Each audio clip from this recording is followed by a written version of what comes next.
Dear students, ഇന്നത്തെ നമ്മുടെ video 10ാം class English സബ്ജക്റ്റിലെ first യൂണിറ്റിലെ വളരെ രസകരമായ കഥയായ ദ സ്നേക്ക് ആൻഡ് മിറർ എന്ന പാഠഭാഗമാണ്.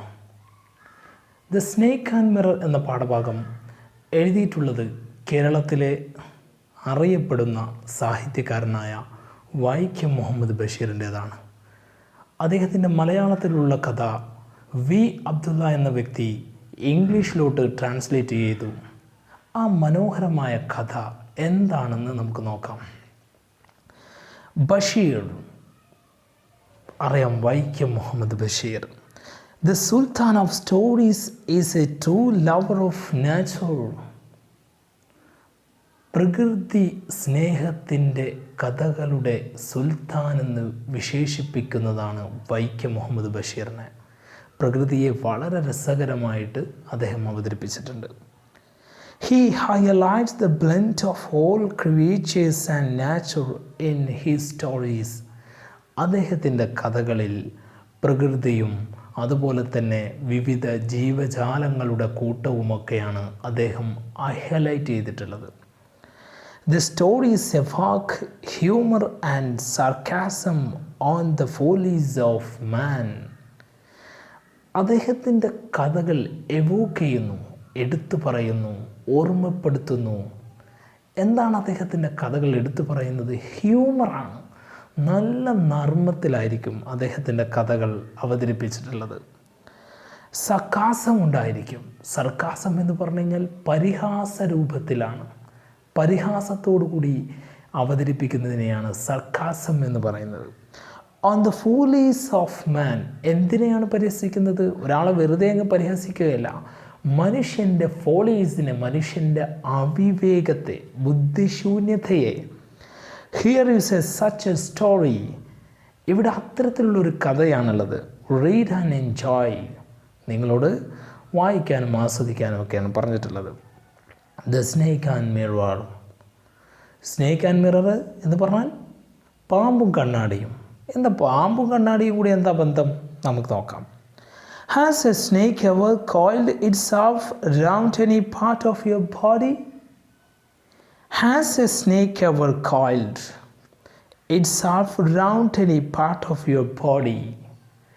നിങ്ങളുടെ ശരീരത്തിൽ എന്നെങ്കിലും ഒരു പാമ്പ് ചുറ്റിയിട്ടുണ്ടോ എന്നാണ് ചോദിക്കുന്നത്.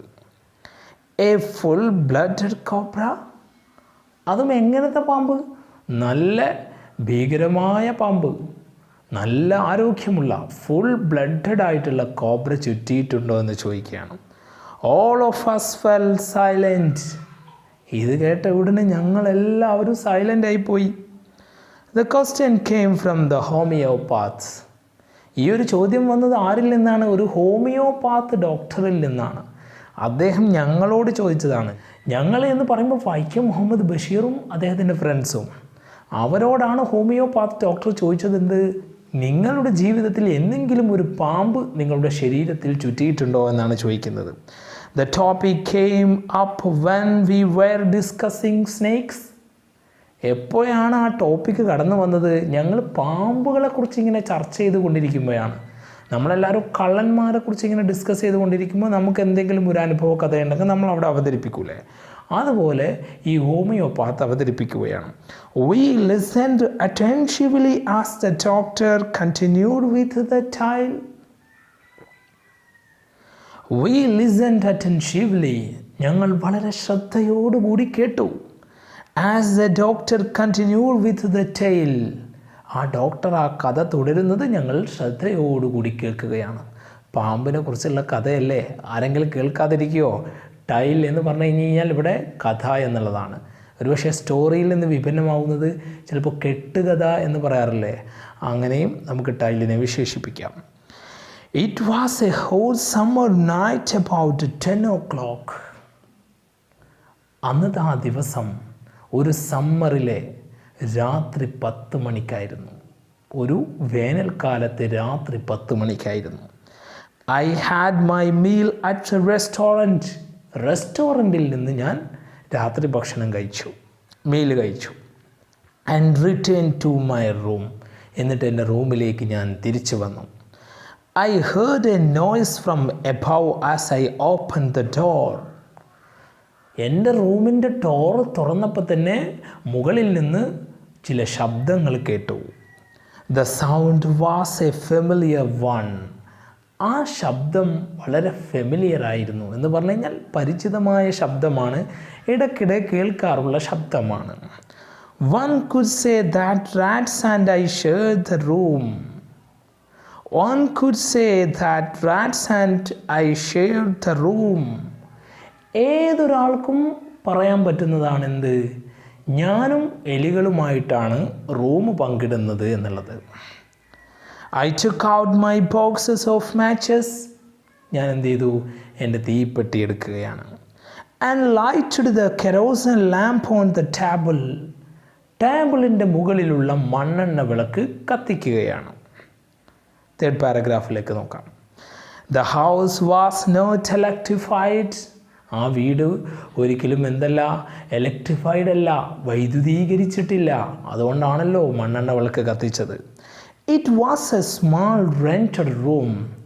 അതൊരു ചെറിയ വാടക റൂമായിരുന്നു. I had just set up a medical practice. ആ ചെറിയ വാടക റൂം ഞാൻ എന്തിനു സെറ്റപ്പ് ചെയ്തതാണ്, എൻ്റെ മെഡിക്കൽ പ്രാക്ടീസ്. അതായത് അദ്ദേഹം ഡോക്ടറല്ലേ, അപ്പോൾ ഡോക്ടറായ അദ്ദേഹം വാടകയ്ക്കൊരു റൂം എടുത്തതാണ്. And my earnings were meager.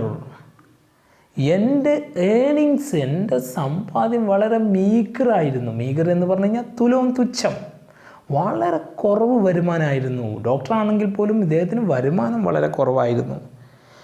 I had about 60 rupees in my suitcase. ഏകദേശം ഒരു 60 രൂപ മാത്രമാണ് എൻ്റെ suit കേസിലുണ്ടായിരുന്നത്. Along with some shirts and dhotis. പിന്നെന്താ ഉണ്ടായിരുന്നത്, കുറച്ച് ഷർട്ടും മുണ്ടും മാത്രം. ധോത്തീസ് എന്ന് പറഞ്ഞാൽ മുണ്ടുകൾ. I also possessed one solitary black coat which I was then wearing. പിന്നെ എന്താണ് എൻ്റെ കയ്യിലുണ്ടായിരുന്നത്, ഞാൻ ധരിച്ചിരുന്ന ഏക ഒരു കോട്ടുമായിരുന്നു എൻ്റെ കയ്യിലുണ്ടായിരുന്നത്. I took off my black coat. I took off my black coat എന്ന് പറഞ്ഞാൽ ഞാൻ എൻ്റെ കോട്ട് അയച്ചു വെച്ചു. വൈറ്റ് ഷർട്ട്, എൻ്റെ വെള്ള ഷർട്ടും. And not so white vest, അത്രമാത്രം വെള്ളയല്ലാത്ത എൻ്റെ വെസ്റ്റും ഞാൻ അയച്ചു വെച്ചു. വെസ്റ്റ് എന്ന് പറഞ്ഞു കഴിഞ്ഞാൽ ഉൾവസ്ത്രം, ബനിയൻ എന്ന് നമുക്ക് സൂചിപ്പിക്കാം. അതെന്തല്ല, വെള്ള കളറല്ല, അപ്പം അത്രത്തോളം മുഷിഞ്ഞ ഒരു വെസ്റ്റാണ് ഇട്ടിരിക്കുന്നത് എന്ന് അദ്ദേഹം സൂചിപ്പിക്കുകയാണ്. I opened the 2 windows in the room. റൂമിലേക്ക് കയറിയ ഉടനെ ഞാൻ എൻ്റെ റൂമിൻ്റെ 2 ജനവാതിലുകളും തുറക്കുകയാണ്. It was an outer room. അതെന്തായിരുന്നു, പുറത്തേക്ക് നിൽക്കുന്ന റൂമാണ്. With on wall facing the open yard. തുറന്ന മുറ്റത്തേക്കാണ് അതിൻ്റെ ഒരു വാളുള്ളത്, ഒരു ചുമരുള്ളത്. It had a tiled roof with a long supporting cables. It was a tiled roof. അതൊരു ഓടിട്ട മേൽക്കൂരയാണ് എന്ന് പറഞ്ഞാൽ ഓടിട്ട റൂമാണ്. With long supporting cables that rest on the beam over the wall. ചുമരിന് മുകളിലുള്ള ബീമുണ്ട്. ആ ബീം ഒരു ഗാബ്ലസിലാണ് റെസ്റ്റ് ചെയ്യുന്നത്, ഗാബ്ലസിലാണ് ഇരിക്കുന്നത്. ഗാബ്ലസ് എന്ന് പറഞ്ഞു കഴിഞ്ഞാൽ ത്രികോണാകൃതിയിലുള്ള ഓടിട്ട വീടിനൊക്കെ ഉണ്ടാകുന്നൊരു സാധനമാണ് ഗാബ്ലസ് എന്ന് പറയുന്നത്. There was a regular traffic of rats to and from the beam. ഒരു ബീമിൽ നിന്ന് മറ്റൊരു ബീമിലേക്ക് റെഗുലറായിട്ട് എല്ലായ്പ്പോഴും എലികളുടെ ട്രാഫിക് ഉണ്ടാവും, എലികളുടെ സഞ്ചാരമുണ്ടാവും. I made my bed and pulled it close to the wall. ഞാൻ എൻ്റെ ബെഡ് എടുത്തിട്ട് ആ ബെഡ് ചുമരിനടുത്തേക്ക് നീക്കുകയാണ്. I lay down. ഞാൻ കിടക്കുന്നു. But I could not sleep. പക്ഷേ എനിക്ക് ഉറങ്ങാൻ സാധിച്ചില്ല. I got up and went out to the veranda for a little air. എന്നിട്ട് എന്ത് ചെയ്തു, I got up, ഞാൻ എഴുന്നേറ്റു, and went out to the veranda for a little air. കുറച്ച് കാറ്റ് കൊള്ളാനായിട്ട് ഞാൻ വരാന്തയിലേക്ക് പോവുകയാണ്. But the wind god seemed to have taken time off. പക്ഷേ നിർഭാഗ്യവശാൽ ദൈവം കാറ്റ് ഓഫാക്കി വെച്ച സമയമായിരുന്നു എന്ന് പറഞ്ഞാൽ കാറ്റില്ലാത്ത സമയമായിരുന്നു എന്ന് ഹാസ്യരൂപത്തിൽ അദ്ദേഹം അവതരിപ്പിക്കുകയാണ്. 5ാമത്തെ പാരഗ്രാഫ് നോക്കാം. I went back into the room. പിന്നെ ഞാൻ എന്ത് ചെയ്തു? എൻ്റെ റൂമിലേക്ക് തന്നെ തിരിച്ചു വന്നു. And sat down on the chair. എന്നിട്ട് എൻ്റെ കസേരയിൽ ഇരിക്കുകയാണ്. I opened the box beneath the table. ടേബിളിനടിയിലുള്ള ബോക്സ് തുറക്കുന്നു. And took out a book. എന്നിട്ട് ഞാനൊരു പുസ്തകം പുറത്തേക്ക് എടുക്കുകയാണ്. എന്താ പുസ്തകത്തിൻ്റെ പേര്? ദ മെറ്റീരിയ മെഡിക്ക. ആ പുസ്തകത്തിൻ്റെ പേര് ദ മെറ്റീരിയ മെഡിക്ക എന്നുള്ള പുസ്തകമാണ്. അദ്ദേഹം ഡോക്ടറല്ലേ, അപ്പോൾ മെഡിക്കലുമായി ബന്ധപ്പെട്ടുള്ള പുസ്തകമാണ് അദ്ദേഹം വായിക്കുന്നത്. I opened it at the table on which stood the lamp and a large mirror. എന്നിട്ട് ആ പുസ്തകം എടുത്തിട്ട് ഞാനത് എന്ത് ചെയ്യാണ്? തുറന്നു വെക്കുകയാണ്. എവിടെയാണ് തുറന്നു വെക്കുന്നത്? which stood the lamp and a large mirror. ഒരു നീണ്ട കണ്ണാടിയുമുണ്ട്, അതേപോലെ തന്നെ വിളക്കുമുള്ള ടേബിളിൽ ഞാൻ ആ പുസ്തകം തുറന്നു വെക്കുകയാണ്. A small comb lay beside the mirror. ആ കണ്ണാടിയോടൊപ്പം ഒരു ചെറിയ കോമ്പ് കൂടിയുണ്ട്. എന്താ കോമ്പ് എന്ന് പറഞ്ഞു കഴിഞ്ഞാൽ ചീർപ്പുണ്ട്, മുടി വാരുന്ന ചീർപ്പുണ്ട്. നെക്സ്റ്റ് പാരഗ്രാഫ് നോക്കൂ. One feels tempted to look into a mirror when it is near. എന്ന് പറഞ്ഞാൽ ആരെങ്കിലും ഒരാൾ കണ്ണാടിയുടെ അടുത്ത് നിൽക്കുകയാണെങ്കിൽ ഓട്ടോമാറ്റിക്കലി ആ കണ്ണാടിയിലേക്ക് നോക്കാനുള്ള ഒരു പ്രവണത കാണിക്കും. ആരും ടെംപ്റ്റായി പോകും എന്ന് പറഞ്ഞു കഴിഞ്ഞാൽ ഓട്ടോമാറ്റിക്കലായിട്ട് അതിലേക്ക് നോക്കാനുള്ള ഒരു പ്രവണത കാണിക്കും. I took a look. അങ്ങനെ ഞാനും എന്ത് ചെയ്യാണ്? ഒന്ന് നോക്കുകയാണ്. In those days I was a great admirer of beauty. ആ ദിവസങ്ങളിൽ ഞാൻ സൗന്ദര്യത്തിൻ്റെ ആരാധകനായിരുന്നു. എന്ന് പറഞ്ഞാൽ എനിക്ക് നല്ല സൗന്ദര്യം വേണമെന്നൊക്കെ ആഗ്രഹിച്ചിരുന്നു. And I believed in making myself look handsome. ഞാൻ നല്ല സുന്ദരനാണെന്ന് ഞാൻ വിശ്വസിച്ചിരുന്നു.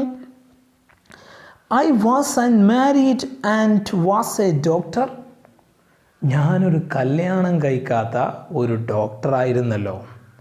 എന്ന് പറഞ്ഞു കഴിഞ്ഞാൽ അദ്ദേഹം ഒരു ബാച്ചിലറാണ്, അതോടൊപ്പം അദ്ദേഹം ഒരു ഡോക്ടറാണ്. അപ്പോൾ സ്വാഭാവികമായി അദ്ദേഹത്തെക്കുറിച്ച് തന്നെ പറയാണ്, ഒരു ഡോക്ടറായ ഒരു കല്യാണം കഴിക്കാത്ത ഞാൻ സൗന്ദര്യത്തെ ആരാധിക്കൂലേ എന്ന് അദ്ദേഹത്തിൻ്റെ വാദം നിരത്തുകയാണ്.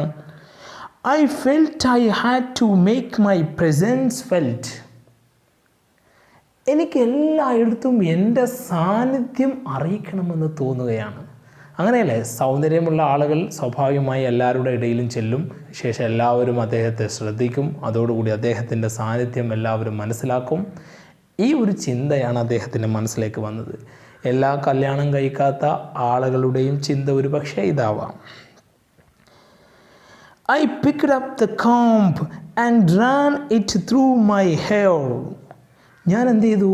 ആ കോമ്പ് എടുത്തിട്ട് മുടി അങ്ങ് ചീകുകയാണ്. Ran it through my hair എന്ന് പറഞ്ഞു കഴിഞ്ഞാൽ എൻ്റെ മുടിനാരുകൾക്കിടയിലൂടെ ഓടിക്കുന്നു, മുടി ചീകുകയാണ്.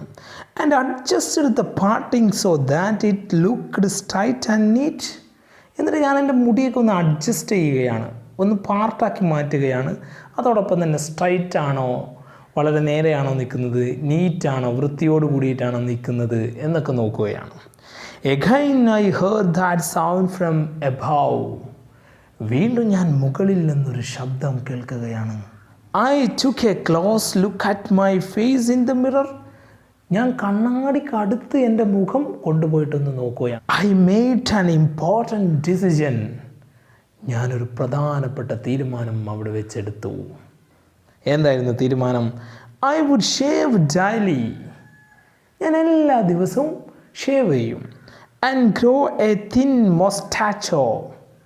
എന്ന് പറഞ്ഞു കഴിഞ്ഞാൽ നല്ല തിന്നായിട്ടുള്ള കട്ടി മീശയും വെക്കും. To look more handsome. കൂടുതൽ സൗന്ദര്യം തോന്നിക്കാൻ വേണ്ടിയിട്ടാണ്. ആണുങ്ങളുടെ സൗന്ദര്യത്തിൻ്റെ ഒരു അടയാളമാണ് മീശ. I was after all a bachelor and a doctor. ഒന്നുമല്ലെങ്കിൽ ഞാനൊരു ബാച്ചിലർ അല്ലേ, അതേപോലെ തന്നെ ഞാനൊരു ഡോക്ടറല്ലേ, ഒന്നും അല്ലെങ്കിൽ ഞാൻ കല്യാണം കഴിക്കാത്തൊരു ഡോക്ടറല്ലേ, അതുകൊണ്ട് കൂടുതൽ സൗന്ദര്യം തോന്നിക്കാൻ വേണ്ടിയിട്ട് ഞാൻ ഒരു കട്ടി മീശയും അതേപോലെ തന്നെ എല്ലാ ദിവസവും ഷേവ് ചെയ്യുകയും ചെയ്യും എന്നാണ് അദ്ദേഹം പറയുന്നത്. I looked into the mirror and smiled. I looked into the mirror and smiled. ഞാൻ കണ്ണാടിയിലേക്ക് നോക്കിയിട്ട് ഒന്ന് പുഞ്ചിരിച്ചു. It was an attractive smile. അത് വളരെയധികം ആകർഷണമുള്ള ഒരു ചിരിയായിരുന്നു. അദ്ദേഹത്തിൻ്റെ ചിരിയെക്കുറിച്ചാണ് പറയുന്നത്. I made another earth shaking decisions. പിന്നീട് ഞാനൊരു എർത്ത് ഷേക്കിംഗ് ഡിസിഷൻസ് എടുക്കുകയാണ്. ഭൂമി കുലുങ്ങുന്ന തീരുമാനം. അത്രയ്ക്ക് വളരെ പ്രധാനപ്പെട്ട തീരുമാനമാണ്. നമുക്കൊന്ന് നോക്കാം എന്താ തീരുമാനം എന്നുള്ളത്. I would always keep that attractive smile on my face. ആ ചിരി ഉണ്ടല്ലോ, നേരത്തെ ചിരിച്ച ചിരി, അത് ഞാൻ എപ്പോഴും എൻ്റെ മുഖത്ത് കൊണ്ട് നടക്കുമെന്നാണ് പറയുന്നത്. അതാണ് അദ്ദേഹത്തിൻ്റെ എർത്ത് ഷേക്കിംഗ് ആയിട്ടുള്ള decision. To look a more handsome. എന്തിനാ ചിരി കൊണ്ടെടുക്കുന്നത്? കൂടുതൽ സൗന്ദര്യം തോന്നിക്കാൻ വേണ്ടി. I was after all a bachelor. ഒന്നും അല്ലെങ്കിൽ ഞാനൊരു ബാച്ചിലർ അല്ലേ. And a doctor too on a top of it. ഒന്നും അല്ലെങ്കിൽ ഞാൻ ഒരു ബാച്ചിലർ അല്ലേ, കല്യാണം കഴിക്കാത്ത ആളല്ലേ, ഞാനൊരു ഡോക്ടർ കൂടിയല്ലേ. അതുകൊണ്ട് എനിക്കെന്താ, എൻ്റെ ചിരി ഒന്ന് മുഖത്ത് കൊണ്ടു കടന്നൂടെ, എൻ്റെ ചിരി നിലനിർത്തിക്കൂടെ എന്ന രീതിയിൽ അദ്ദേഹം ചോദിക്കുകയാണ്. Again came that noise from above. വീണ്ടും മുകളിൽ നിന്ന് ശബ്ദം കേൾക്കുകയാണ്. I got up. ഞാനങ്ങ് അവിടെ നിന്ന് എഴുന്നേറ്റു, ചെയറിൽ നിന്ന് എഴുന്നേൽക്കുകയാണ്. Litt A beedi. എന്നിട്ട് എന്ത് ചെയ്തു? ബീഡി കത്തിക്കുകയാണ്. ഡോക്ടറായ ഇയാൾ ബീഡി കത്തിക്കുകയാണ്. And paced up and down the room. എന്നിട്ട് റൂമിൽ അങ്ങോട്ടും ഇങ്ങോട്ടും നടക്കുകയാണ്. Then another lovely thought struck me. പിന്നെ കുറച്ച് രസകരമായ ചിന്തകൾ കൂടി എന്നെ പിടിച്ചു കുലുക്കുകയാണ്, സ്റ്റക്ക് ചെയ്യുകയാണ്. I would marry. അദ്ദേഹത്തിൻ്റെ ചിന്ത പോയത് എവിടേക്കാണ്? I would marry. ഞാൻ കല്യാണം കഴിക്കും. I would get marry to a woman doctor. ആരെയാ കല്യാണം കഴിക്കുന്നത്? ഒരു വുമൺ ഡോക്ടറെ ആകണം. ഇയാൾ ഡോക്ടറല്ലേ, അതുകൊണ്ട് ഒരു ലേഡി ഡോക്ടറെ കല്യാണം കഴിക്കണം. വു ഹാഡ് പ്ലെൻറ്റി ഓഫ് മണി. അവൾ എങ്ങനത്തവളാവണം? നല്ല പ്ലെൻറ്റി ഓഫ് മണി ഉള്ളവളായിരിക്കണം. എന്ന് പറഞ്ഞു കഴിഞ്ഞാൽ നല്ല സമ്പത്ത് കൊണ്ട് സമ്പൽ സമൃദ്ധമായിരിക്കണം. And a good medical practice. അവൾക്ക് അയാളെപ്പോലെ ആവരുത്, നല്ല മെഡിക്കൽ പ്രാക്ടീസ് ഉണ്ടാവണം. She had to be fat. പിന്നെ ആരായിരിക്കണം? നല്ല തടിയുള്ളവളായിരിക്കണം. For a valid reason. അതിനൊരു കാരണം കൂടിയുണ്ട്. അദ്ദേഹം പറയുന്ന കാരണം വളരെ രസകരമാണ്. If I made some silly mistake. ഞാൻ എന്തെങ്കിലും ഒരു ചെറിയ മിസ്റ്റേക്ക് വരുത്തുകയാണെങ്കിൽ, I needed to run away, she should not be able to run after me and catch me. അവളോട് ഞാൻ എന്തെങ്കിലും ഒരു സില്ലി ആയിട്ടുള്ള മിസ്റ്റേക്ക് വരുത്തുകയാണെങ്കിൽ അവൾ എൻ്റെ പിന്നാലെ ഓടി എന്നെ പിടിക്കരുത്. അപ്പോൾ തടിയുള്ളവളാണെങ്കിൽ അവൾക്ക് ഓടാൻ പറ്റൂലല്ലോ. ആ ചിന്ത അയാളുടെ മനസ്സിൽ വന്നതുകൊണ്ടാണ് അയാൾക്ക് തടിയുള്ള പെണ്ണിനെ തന്നെ കല്യാണം കഴിക്കണമെന്ന് പറയുന്നത്. നമ്മുടെ ഈ പാർട്ട് ഇവിടെ അവസാനിപ്പിക്കുകയാണ്. അടുത്ത പാർട്ടിൽ നമുക്ക് ബാക്കി കാര്യങ്ങൾ പഠിക്കാം.